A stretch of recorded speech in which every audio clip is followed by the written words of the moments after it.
4.7 IFM. Report!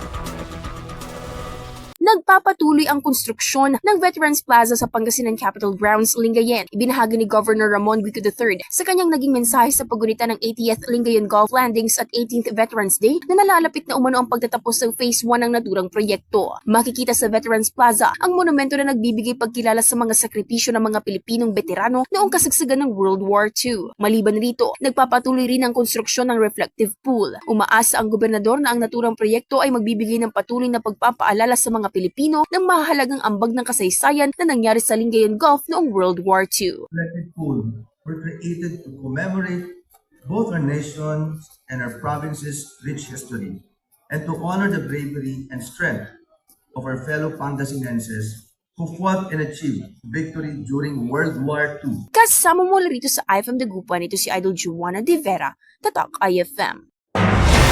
IFM News. IFM News. IFM News.